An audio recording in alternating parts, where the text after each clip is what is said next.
मंडलीर मस्तक पुणी आपणार सती कन्या को शीघ्र नेबाकू आसुथिबा आंभ मानकर से स्वर्गीय बर प्रभु जीशुख्रीष्ट नाम रे समस्त को प्रेमर नमस्कार।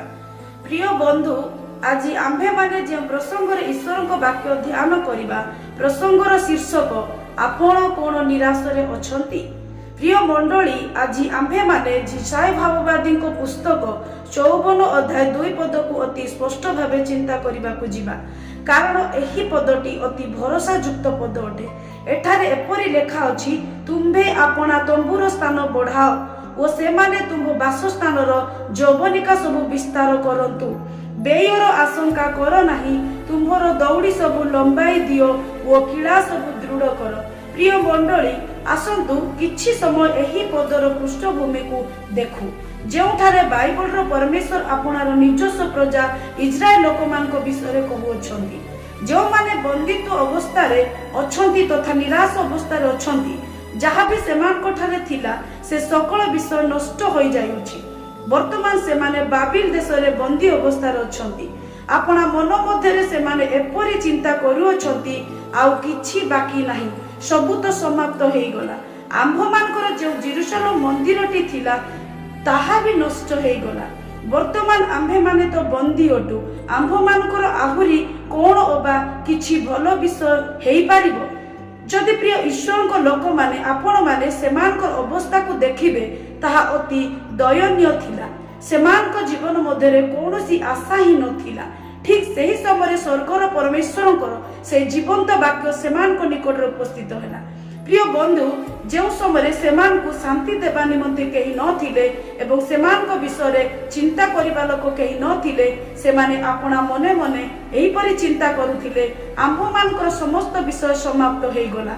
किंतु बाइबल रो परमेश्वर ठीक समय रे सेमानक सहित भिन्न एक ढंग रे आपना वाक्य द्वारा आलाप कले। उठ, आपणार स्तंभर स्थान विस्तार कर। एहा किपरि संभाषण अटे। बाइबल रो परमेश्वर सेमान को कहू अछंती, उठ, कारण तुम्भर उज्जवल भविष्यत तुम्भ सम्मुख रे अछि, जेउठारे तुम्भ मानकर समस्त आशा भरोसा समाप्त हेई जाए। प्रिय बंधु, बाइबल रो परमेश्वर कहंती, आम्भे सेई ठारू ही आपणार कार्य प्रारंभ करिथाउ। प्रियर मंडली, स्वर्गर परमेश्वर एही परि कहंती, आपणार तंबुर स्थान विस्तार कर। प्रिय ईश्वर को लोक माने आंभे माने 2 पद पाठ करिथिलु, किंतु 3 पद एपरि कहे, कारण तुम्भे माने डाहाण ओ बामरे व्यापी जीव ओ तुम्भर वंश अन्य देशीय मानकु अधिकार करिवो। केवल सेतिकी नुहे, से माने नरशून्य नगर समूह को बसती स्थान करिवे। प्रिय मंडली, एहा एक आश्चर्य विषय भली लागु नाही कि जो माने संपूर्ण रूपे नष्ट होई जायछंती तथा सेमानक जीवन रो ही आशा किछि नाही। एपरि अवस्था रे थिबा लोक मानकु बाइबल रो परमेश्वर कहंती, आउ थरे तुम्भे माने सेही नरशून्य नगर समूह को बसती स्थान करिवो। प्रिय बंधु, एहा कोन आश्चर्य विषय नुहे कि? किंतु स्वर्गर परमेश्वर आंभ मानकर भावना ठारू भिन्न एक स्तर रे आंभ मानक जीवन रो कार्य करिथांती। जेतेबेले आंभे माने भाबु एई जीवन रे आउ किछि आशा नाही, तेबे कोन एही जीवन रे आउ किछि भलो हेई पारिबो? प्रिय मंडली, आपण मानकु मु उत्साहित करिबा पई चाहे, बाइबल रो परमेश्वर को कार्य करिवार शैली मनुष्य मानकर शैली ठारू भिन्न अटे। प्रिय ईश्वर को लोक माने देखंतु परमेश्वर किपरि चिंता करंती। मूसा को जेतेबेले मिस्र देश रे नील नदी रे फसेई दिया जाय अछि, सेतेबेले लोक माने मूसा को जणे भरोसाहीन शिशु भाबे देखु अछंती। किंतु बाइबल रो परमेश्वर मूसा को जणे महान राष्ट्रर नेता भाबे देखु अछंती। अशिक्षित लोक माने जेतेबेले गालीली समुद्र रे जाल पकाउ अछंती, सेतेबेले जगतर लोक माने सेमान को गोटे मूर्ख लोक भाबे देखंती। किंतु बाइबल रो परमेश्वर सेमान को समग्र विश्वर सुसमाचार प्रचारक भाबे देखंती। प्रिय मंडली, एमाने ख्रीष्ट जीशुंकर शिष्य माने। जगतर लोक माने सारा ओ हाना को बंद्या ओ अभिशप्त स्त्री बोली कहंती। प्रिय मंडली, सेतेबेले स्वर्गर परमेश्वर सेमान को महान अभिषिक्त इसहाक ओ भाववादी सामुएल को मातृमय बोली कहंती। प्रिय मंडली, गिदियन निजकु तुच्छ ओ भीरु बोली कही लुकायित भावे गहम संग्रह करुथिला। ताहाकु तो बाइबल रो परमेश्वर महान वीर बोली कहूथिले। प्रिय मंडली, आपण मानकु मु कहिबाकु चाहे आम्भे माने अनेक थर एही परी एक भूल करि थाउ। सेही भूल कोन ता आपण माने जानନ୍ତି कि? प्रिय मंडली, आम्भे माने निजर नामकरण निजे ही करि थाउ।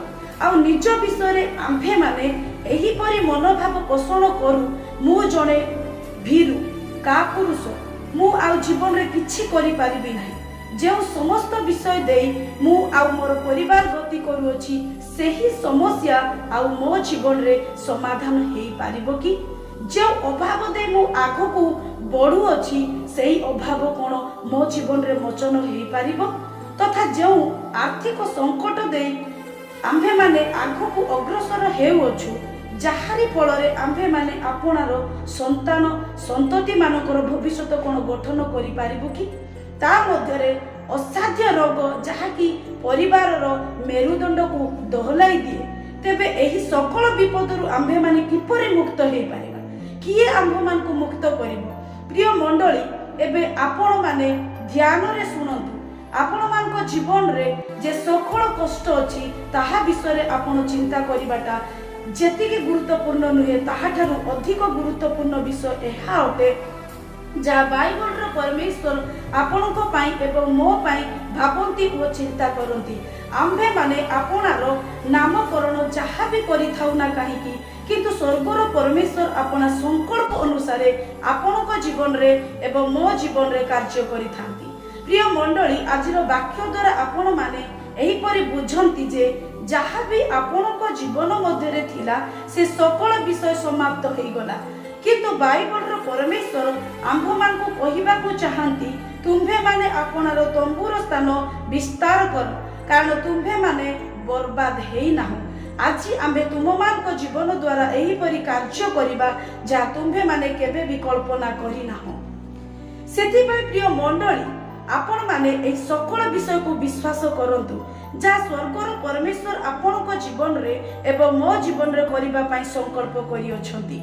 जे विश्वासर सहित आज आपण माने एही वाक्य सुनु अछंती, तो द्वारा परमेश्वर आपणक जीवन रे जो महत् कार्य करिबा को जाउ अछंती ताहा केबे भी आपण माने कल्पना करि नथिबे।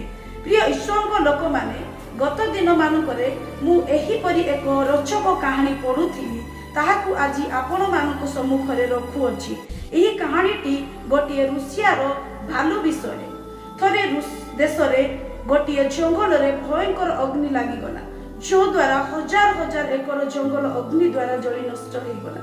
एही अग्नि द्वारा अनेक जीव जंतु माने जली नष्ट हो गले, किंतु गोटिए भालू छुआटी से अग्नि द्वारा नष्ट न होई निकटस्थ गोटिए ग्राम भितर को चली आसीथिला। से किछि परिमाण रे अग्नि द्वारा पोड़ी जाइथिला ओ अति भकिला थिला। जणे कृषक से भालू छुआटी को देखि दया रे विगलित हेले आउ ताहाकु आपना पाखरे रखिले। प्रिय ईश्वर लोक माने प्रारंभ रे सब किछि ठीक चलीथिला।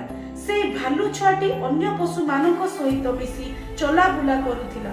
तत्संगे संगे भालू छुआटी दिन को दिन बढ़िबा को लागिला। भालू छुआटी से जेतिकी बढ़ुथाय सेतिकी हिंस्रक हेउथाय। भालूर सही हिंस्रक रूपटी को देखि कृषक बाध्य होई सेही भालू को 8 बाई 12 साइज पिंजरा भितरे रखिले। वर्तमान भालूटी सेही पिंजरार सीमित जगह भितरे ही चलाबुला करूथिला। 8 बाई 12 साइज पिंजरा भितरे चलाबुला करिबाटा ताहार अभ्यास होई जाइथिला। किछि दिन परे सेही देशर जंगल विभागर कर्मचारी माने आसी भालूटीକୁ नेई जाई जंगल रे छाड़ी देले। सेही जंगल रे भालूटी किपरि व्यवहार करिवो ताहा जानिबा पई से माने जंगल रे कैमरा लगेई देथिले। किंतु आश्चर्यर विषय एडे बड़ जंगल भितरे थाई भी सेही भालूटी स्वाधीन भाबरे चलाबुला करि न पारथिला। यद्यपि सेही भालूटी मुक्त हो जाइथिला, तथापि भालूटी 8 बाई 12 साइज सीमित क्षेत्र भितरे ही चलाबुला करूथिला। ता सम्मुखरे विशालकाय जंगल थिला, जोठारे से आराम रे चलाबुला करि पारि थांता। प्रिय ईश्वरक लोक माने मु कोन कहिबा पई चाहे, एहा कहिबा पई चाहे अनेक थर शैतान आंभ मानकु एही परि अनेक प्रकार बंधन रे आबद्ध करि रखि थाए, जथा मंद अभ्यास बंधन, व्यभिचारर बंधन, କ୍ରୋଧ ଈର୍ଷାର ବନ୍ଧନ ଆଉ ସବୁଠାରୁ ବଡ଼ ବନ୍ଧନ ହେଉଛି ନିଜକୁ ଅଯୋଗ୍ୟ ମନେ କରିବା। ଏହା ଏକ ଗୁରୁତ୍ୱପୂର୍ଣ୍ଣ ବିଷୟ ନୁହେଁ କି? ପ୍ରିୟ ଈଶ୍ୱରଙ୍କ ଲୋକମାନେ ଆମ୍ଭେମାନେ ତାହା ଭୁଲି ଯାଇଅଛୁ।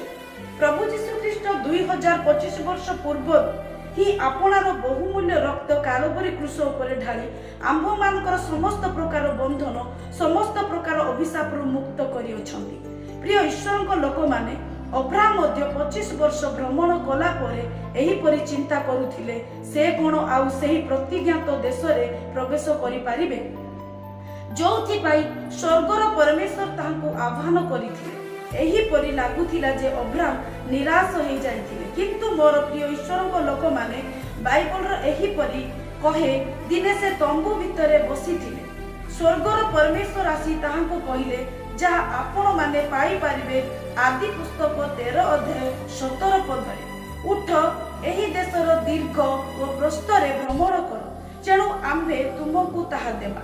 ପ୍ରିୟ ଈଶ୍ୱରଙ୍କ ଲୋକମାନେ ଆପଣମାନେ କ'ଣ ଆଉ ଜୀବନରେ କିଛି ପାଇପାରିବେ ନାହିଁ ବୋଲି ଭାବୁଛନ୍ତି କି? ନାହିଁ। ମୋର ପ୍ରିୟ ଲୋକମାନେ ବାଇବଲର ପରମେଶ୍ୱର ଏହିପରି କହନ୍ତି, ଉଠନ୍ତୁ, ଆପଣଙ୍କର ବିଚାରକୁ ବଡ଼ କରନ୍ତୁ, ଆପଣର ଯୋଜନାକୁ ବଡ଼ କରନ୍ତୁ, ବଡ଼ ସ୍ୱପ୍ନ ଦେଖିବାକୁ ଆରମ୍ଭ କରନ୍ତୁ, କାରଣ ଆମ୍ଭମାନଙ୍କର ପରମେଶ୍ୱର ଯେପରି ମହାନ ଅଟନ୍ତି ତାହାଙ୍କ ଠାରୁ ସର୍ବଦା ମହାନ ବିଷୟ ପାଇବା ନିମନ୍ତେ ଆଶା ରଖନ୍ତୁ।